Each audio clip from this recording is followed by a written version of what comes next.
Hello and welcome to another episode of Other Items of Interest. I'm your host, Jack Zablocki. This week, harmonicas, hamburgers, rings, and snakes. All that and more on this week's Other Items of Interest. Enjoy.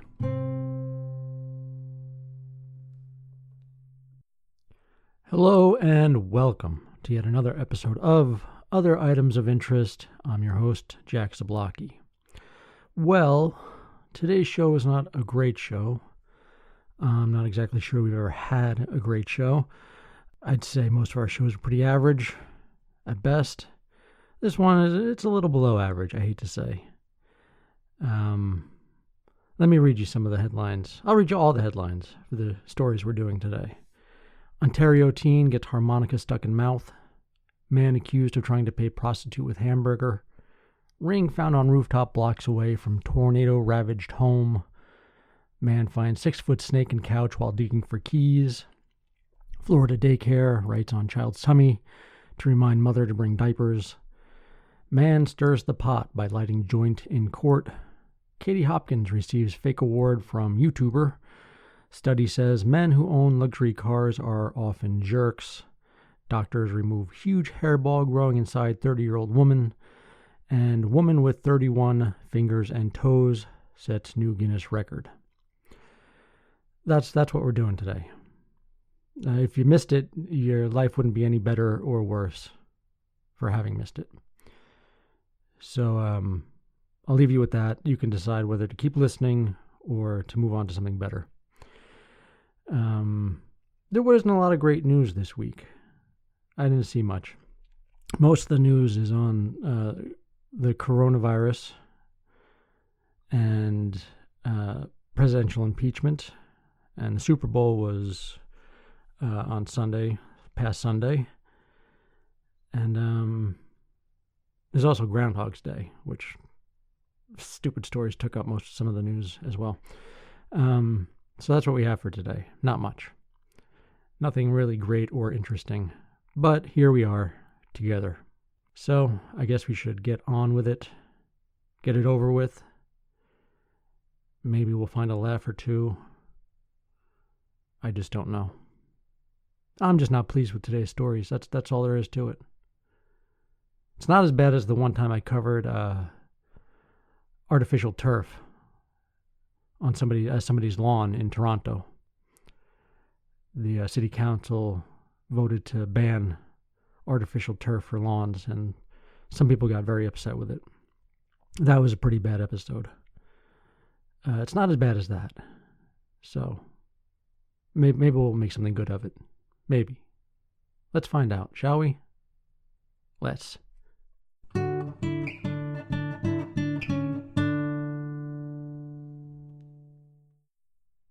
I sure do know how to sell a show, don't I? Just talking it up with great enthusiasm. Here we go. From the TorontoSun.com, Ontario teen gets harmonica stuck in mouth, sent to hospital. And there's a humorous image of a poor teenage girl, her cheeks jutting from side to side, a harmonica lodged in mouth. Learning to play the harmonica is one thing, but getting it stuck in your mouth and being unable to remove it should revoke your harmonica playing privileges. That's just what happened to Molly O'Brien. The Ontario teen managed to shove the instrument into her mouth, which stretched her cheeks. Then she couldn't remove it. Honestly, it's nature's wonder on how that went in, O'Brien told BuzzFeed News. Before informing her parents and seeking medical attention, O'Brien decided to film her predicament and uploaded the video to mobile app TikTok. I did a bad thing, she explained in the video, which has received 1.7 million likes as of Friday. I regret the thing I did, and you're wondering what that thing is. O'Brien then revealed her embarrassing situation. Well, I shoved an entire harmonica in my mouth, and it's stuck now. And whenever she took a breath, the harmonica would make a noise. After 30 minutes it hurt, but then it was kind of numb, she said. She captioned the video with a message about going to the Children's Hospital of Eastern Ontario in Ottawa to have the instrument removed. Doctors there referred her to her dentist, who was able to remove it without injury. He said, "Let's not do this again, okay, dear?" O'Brien said. Well, it looks like for once a dentist was put to good use. That's nice to see. I think I must have done that as a kid, try to shove a whole harmonica in my mouth. I think that's the thing kids do. This was a teenager, though. She should have maybe known a little bit better. Maybe. From harmonicas to hamburgers, this story has no relation to the previous story. From KRON4.com, man accused of trying to pay prostitute with hamburger. That headline is a little inaccurate. Let's read the story if we can. A man was arrested during a prostitution sting in southeast Albuquerque on Tuesday. According to a criminal complaint, 36-year-old Dominic Calderon rode a bicycle up to an undercover APD officer posing as a prostitute in the area of Central and San Pablo Southeast. The complaint states that after agreeing on terms and a price, Calderon asked for the officer's phone number because he wasn't going to have enough money until Friday. That's when the undercover officer noticed Calderon was carrying a to-go bag from Chili's. The officer asked what was in it, and Calderon told her it was a hamburger. The officer then told Calderon her fee could be the burger. Calderon agreed and was arrested. Now, if I may take a moment. Headline clearly states, man accused of trying to pay prostitute with hamburger. Now, that wasn't his intention. He was not trying to pay for a prostitute with a hamburger. The fake prostitute Albuquerque PD officer suggested her fee could be the burger. Now, normally we don't pay for things by burgers or in burgers. This seems more like a barter or a trade. And I don't know the laws. I don't know the laws for most things, really. But as far as prostitution goes in the state of New Mexico, can sex be traded or bartered for? Because that's what this seems like, a trade or a barter. A burger for sex. That's just my 2 cents, and again, I am not a lawyer, nor do I know anything about any laws anywhere. After officers ran Calderon's information, they found he was a sex offender on probation. Well, there you go. Yeah. I kind of get it now. Police say Calderon's status was confirmed by the probation office, and his probation was revoked and upgraded to a felony warrant. Calderon's arrest is one of 11 different prostitution arrests, all made on January 28th along Central Avenue. The hamburger was tagged into evidence. And this also goes to show if you do live in Albuquerque, New Mexico, stay away from Central Avenue for a while if you are looking for a prostitute. The more you know.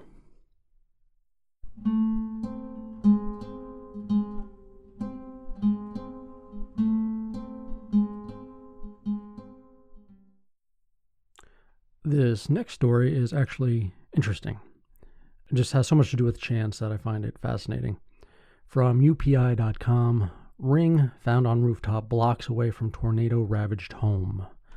A former college soccer star's championship ring was found on a rooftop a few blocks away from her Texas home months after it was carried off by a tornado. Jacob Kilcreasy, an insurance adjuster with State Farm, said he was inspecting a rooftop in Garland when a small object caught his eye. The object turned out to be a Stephen F. Austin State University Conference Championship ring inscribed with the name Chelsea Raymond. Kilcreasy said he searched for the name online and found a news report about Raymond losing all 4 of her conference championship rings when an EF2 tornado ripped through her home in October. One of the rings had been found in an alleyway by a neighbor the day after the tornado, but 3 remained missing. Raymond's home is located a few blocks away from the house where Kilcreasy found the ring on the roof. Kilcreasy and Raymond met in person Wednesday, and the former soccer star, identified the ring as her freshman year conference championship memento.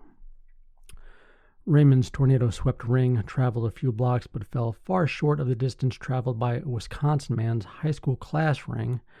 Kevin Kinney said he lost his ring while traveling through Europe in 1977, and the ring turned up more than 40 years later in the possession of a woman in Australia. That Kevin Kinney always trying to one-up everyone else. Even here, I can't believe it. And while we're on the subject of finding things, From WMBFnews.com, man finds 6-foot snake in couch while digging for keys and cushions. Not something you want to find when you're looking for keys. A Kansas fire chief removed a boa constrictor that was at least 6 feet long after a man found it in his cushions. Police received an unusual call Monday morning when a Rose Hill, Kansas man said he found a giant brown snake in his living room couch while looking for his keys. The man does not own a snake and didn't know where it came from. Butler County Deputy Fire Chief Melvin Leno removed the snake, which was identified as a red-tailed boa constrictor. I messed with him a little bit and I took my gloves off. You can handle him real easy. He was very gentle, very docile, Leno said. Lieutenant Taylor Parlier says in his 12 years as a police officer, it was his first call of this kind. Leno and Parlier believe the snake was at least 6 feet long, but could have been as long as 8 feet. No one knows how it got into the couch. The boa constrictor is now in the care of a pet shop until someone comes forward to claim it. If no one does, it may be donated to an area program that travels to schools teaching kids about reptiles. Some folks like snakes. I don't want to judge. If that's what makes them happy, then more power to them, Parlier said. He went on to continue, I prefer dogs. And anyone missing a snake can call the fire department's office at the number listed on the page, which you can find through the Other Items of Interest website at www.otheritemsofinterest.com. Look through the show notes. You'll find the link if you know anything about the snake, which I doubt you do. But in that real slight chance, that off chance that you might know where the snake came from, find the number and call.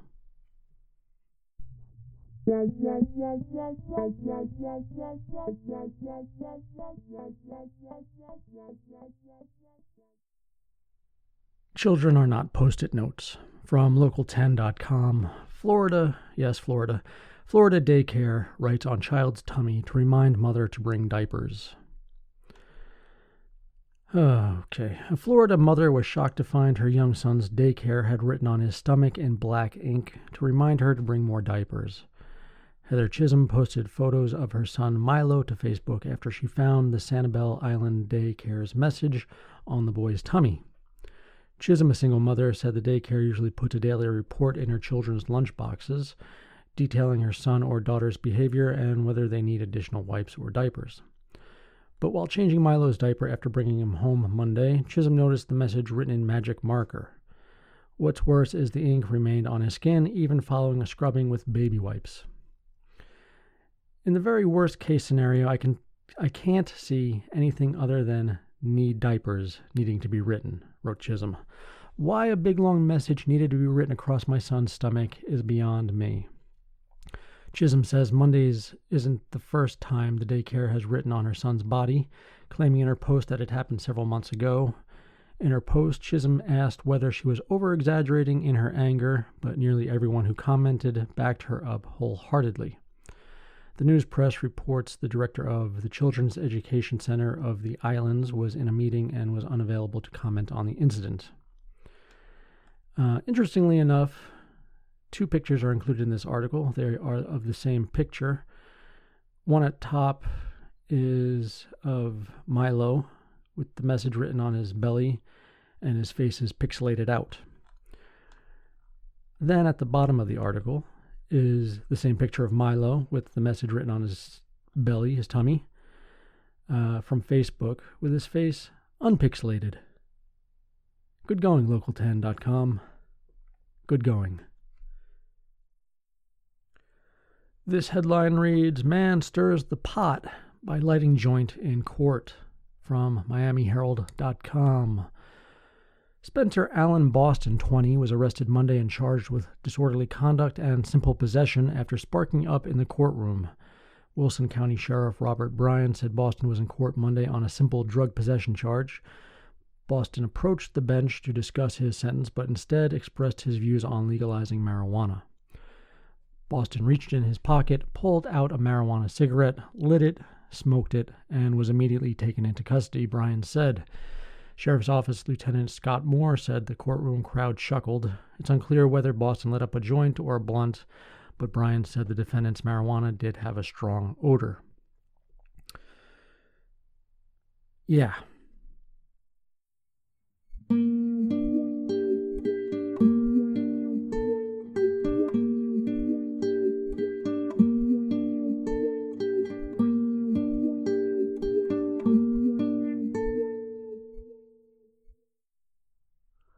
A good prank is a good prank, and this is a funny one at that. From Insider.com, a YouTuber got the inflammatory right-wing commentator Katie Hopkins to fly to Prague to pick up a fake award whose initials spelled out the C word. If you don't know who Katie Hopkins is, a quick Google search would fill you in. She is inflammatory and right-wing.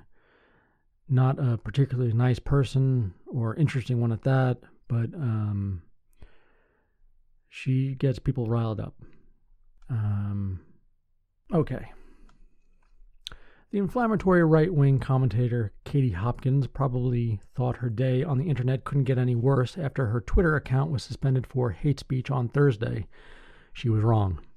Josh Peters persuaded the controversial opinion spouter to fly to Prague this week to pick up a fake award from the Cape Town Collective for the freedom of speech.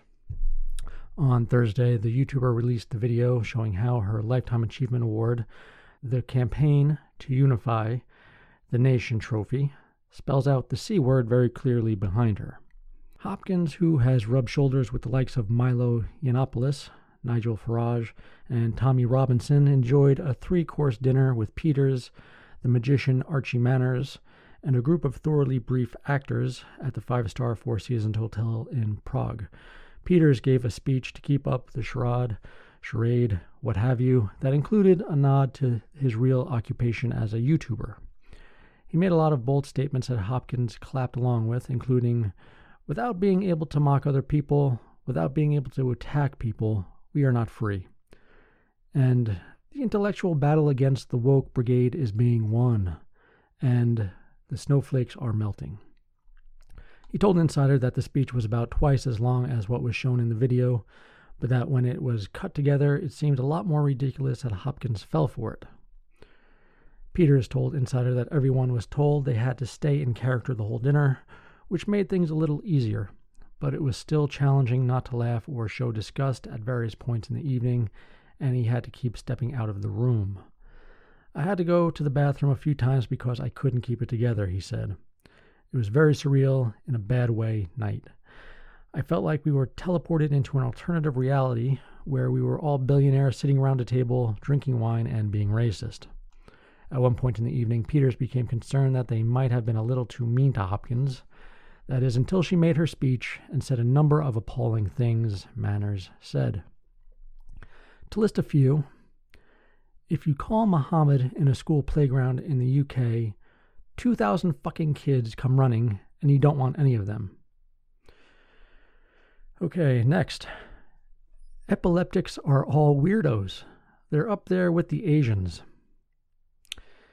And East London is fairly shitty at the best of times. 82% Muslim.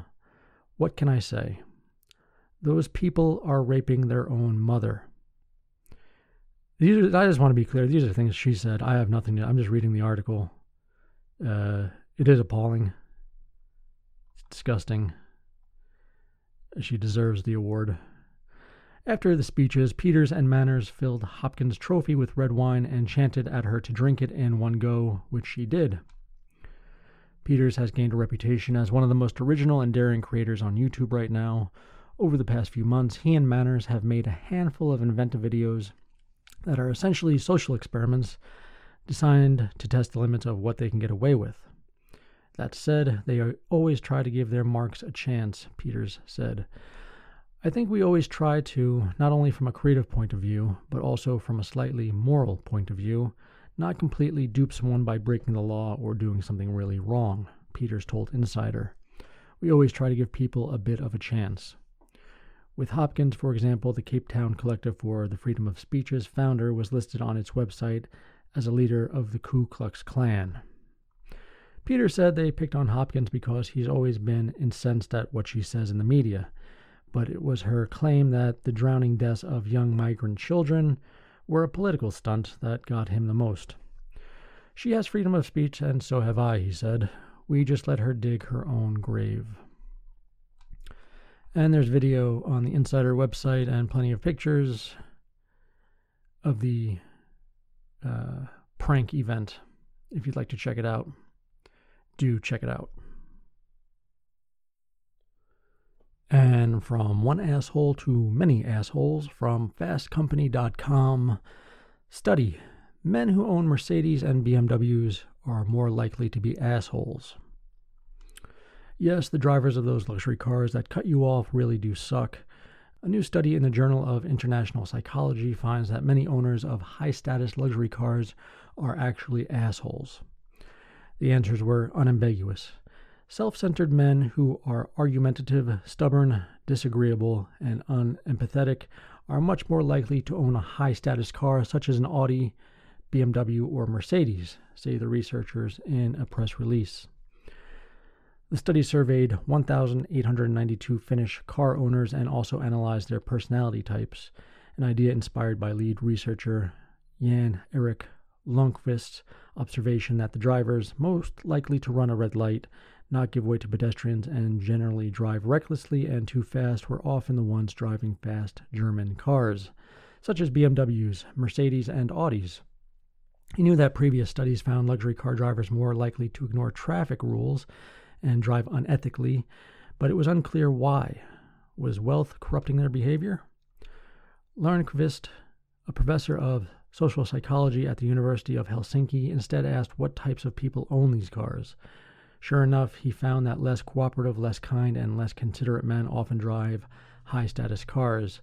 The same traits also explain why such people break traffic regulations more frequently than others, says Lundqvist. He found no connection between female self-centeredness and luxury cars. Before you start flashing the bird at passing luxury vehicles, know that not all classy car owners suck. In fact, some are quite dependable. The study also found that conscientious men and women, people who are organized, ambitious, respectable, and often high-performing, are also frequent owners of high-status cars, which Lundqvist says likely reflects an appreciation for quality and an urge to present a self-image of classy reliability. You can probably tell the difference by whether or not they're speeding, weaving through traffic, and cutting off pedestrians.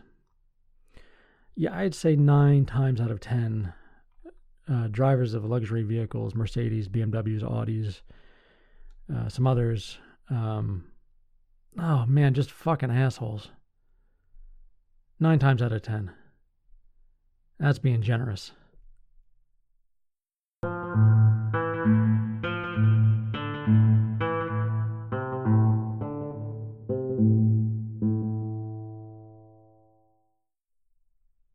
And now let's get gross. From mirror.co.uk, doctors remove huge hairball growing inside 30-year-old woman's ovaries since birth. Yum. A giant cyst made up of hundreds of hairs has been removed from the ovaries of a woman. Surgeons say some of the tangled hairs they took from the 30-year-old mother of 2 were 5 inches in length and had been growing inside her since birth. The unidentified Russian woman had sought medical help after suffering abdominal pain. Chief doctor of Kolomna Perinatal Center, Tatiana Shavrik, said dermoid cysts are a non-cancerous tumor of the ovary. They are capsules with rather thick walls which consist of mucus mixed with various human tissues. And there's a rather unappetizing photo of what they pulled from the woman. It is at least 2 feet worth of tangled hair and some tissue connected to the one end. It's really gross. You can find the link in our show notes at www.otheritemsofinterest.com. Inside the cyst, we find the upper layer of our skin, fats, hair, bones, and even teeth. The cysts, in this case, was made up mainly of hair, were successfully removed. I'm grossed out, sorry. Removed by laparoscopy. Laparoscopy? I don't know that word. And the woman's reproduction system was not affected. Each weighed almost 4 ounces and had been growing into tails of hair in each of her ovaries. The remarkable picture was released by the Health Ministry of Moscow region. I took too long of a look at that photo of the tangled mess of hair and tissue. I've been changed fundamentally. A doctor at the hospital said these cysts are genetic. They are there since childhood, and unfortunately nobody can predict when they suddenly begin to grow. It can happen at the age of 15, 30, or even 70. Despite its impressive view and lots of hair, these cysts that systematically grew in the ovaries of our patient were rather light in weight. Well, there's that. Now, you don't have to go look at the picture if you don't want to. Really. It's not nice. And here we are at the end of our show with the last story of the week from thesun.co.uk. Woman with 31 fingers and toes sets new Guinness World Record for having most digits. And there are plenty of pictures to view if you feel so inclined. Her feet are very interesting to look at. Lots of toes. Interesting. She has 19 toes and 12 fingers in total, beating previous record holder Devendra Suthar, who entered the Guinness Book of World Records in 2014 with 14 toes and 14 fingers. Kumari from Odisha in India says her condition means she is forced to stay indoors as her superstitious neighbors brand her a witch. She said, "The residents nearby who are too much into blind faiths believe that I am a witch and keep away from me. They sometimes come to see my condition, but never help. I am forced to stay indoors as I am being treated differently, which is not a nice way of treatment from my neighbors." One of her neighbors, who is aware of Kumari's condition, said, "This is a small village and people here are too much into blind faiths. I feel so sorry for her that she cannot even afford to get herself treated." Kumari says she has no money to fund any form of treatment. Government officials in India have offered her a home and a pension while trying to spread the awareness among her neighbors. A spokesperson from the administrative department said, "We are aware of her situation and have offered all possible helps. We are also educating her neighbors to treat her with love and compassion and that she is not a witch." And I believe that is that. Lots of pictures for such a short article. Hopefully things start looking up. Got a new home and a pension, new Guinness record. Things will start looking up in no time, I'm sure. I don't know that. I can't possibly know that. I just hope for the best. Anyway, here we are at the end of the show. Wasn't the best. A little short. I guess that's that. It's very, very underwhelming, I know. And I do apologize for that, but there's not much I can do when coronavirus is eating the world away and taking up the news, as is presidential impeachment news, and then Super Bowl news, and Punxsutawney Phil, Groundhog Day news. There wasn't much left over. Maybe it'll be better next week. We'll see. If you'd like to visit us online, you can do so at www.otheritemsofinterest.com. If you'd like to email us, you can do so at otheritemsofinterestpod@gmail.com. If you'd like to visit us on Instagram, you could do so at otheritemspod. And if you'd like to visit us on Twitter, you can do so at otheritems. So that's that.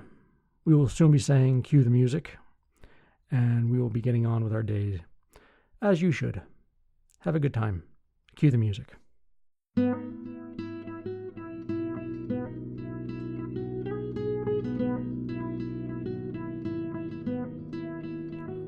Welcome to the end of the show. This has been Other Items of Interest. I've been your host, Jack Zablocki. This is where we say goodbye until next week, folks. So goodbye. Enjoy your time. Have fun. Live long, prosper, and all that jazz.